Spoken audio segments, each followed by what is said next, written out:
L'objectif pour cette troisième séance là, du stage, on a modifié les équipes pour commencer à avoir des relations entre joueuses, hein, sur le plan offensif et sur le plan défensif. C'est-à-dire que on est en train de construire l'équipe.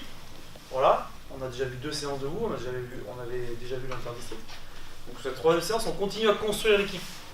Donc ça vaut le coup de commencer à se montrer, de commencer à bien appliquer les objectifs et les messages qu'on vous fait passer depuis hier, donc depuis 3 séances. On a vu des choses intéressantes sur le futsal. Et finalement, tous les objectifs et les messages, je vous les ai résumés au tableau. Voilà, ils sont tous là. Donc finalement, on ne vous prend pas par surprise, hein. On va vous évaluer et évaluer votre équipe, parce que c'est sur l'aspect collectif qu'on vous évalue particulièrement. On va évaluer votre attitude, votre comportement par rapport à ces messages-là. Donc par exemple, conservation du ballon, sécuriser la possession, ça veut dire quoi pour vous? Ouais, Ania? Ne pas prendre de risques et faire tourner. D'accord, ne pas prendre de risques, faire tourner.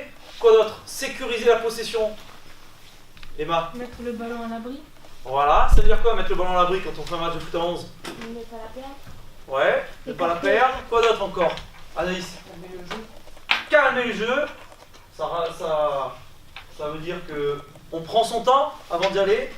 Ça ramène à ne pas forcer le jeu, ça on en a beaucoup parlé. Anya? Ne pas hésiter à revenir pour faire un coup. Exactement. Ne pas hésiter à revenir. Ok. En gros, on n'est pas pressé. On n'est pas pressé. Est-ce qu'on a le droit d'avoir un temps faible avec ballon? Oui. Eh oui, on a le droit. On ne peut pas courir tout le temps à fond. Ok. Donc ça, ce matin sur le futsal, on a vu des joueuses qui avaient ça de temps en temps, qui sentent un petit peu le truc. Comme vous avez dit, on met le ballon à l'abri. Quelle est la joueuse qui finalement sera la moins attaquée?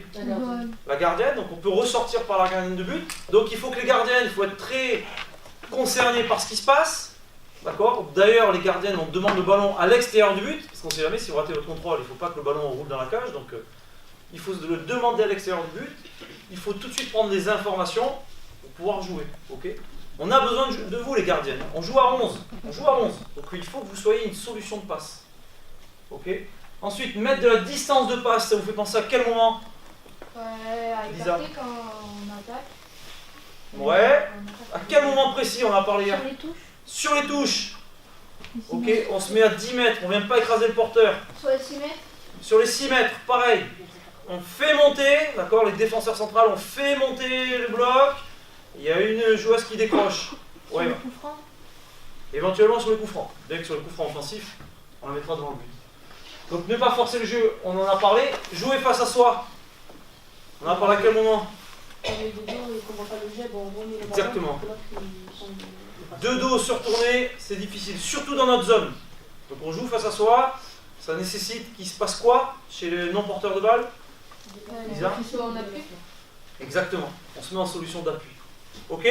Donc il faut tout de suite être réactif, quoi. Je donne le ballon à une joueuse qui est dos au jeu, hop, il faut qu'il y en ait une autre qui se mette en solution d'appui.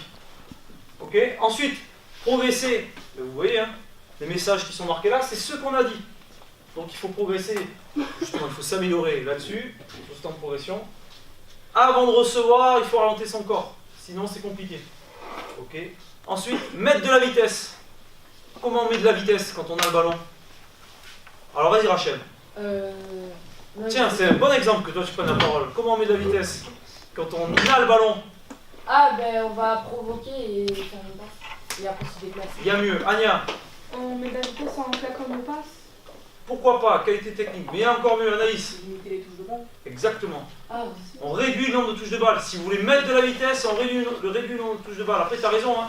Rachel, à un moment donné, il faut aller fixer pour donner le ballon.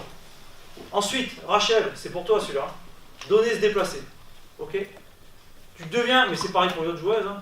Tu deviens une joueuse intéressante si quand tu as donné, tu pars en profondeur. Si quand tu as donné, tu ne bouges pas, tu n'es pas utile pour l'équipe. Ok? Et ensuite, le message sur la qualité technique.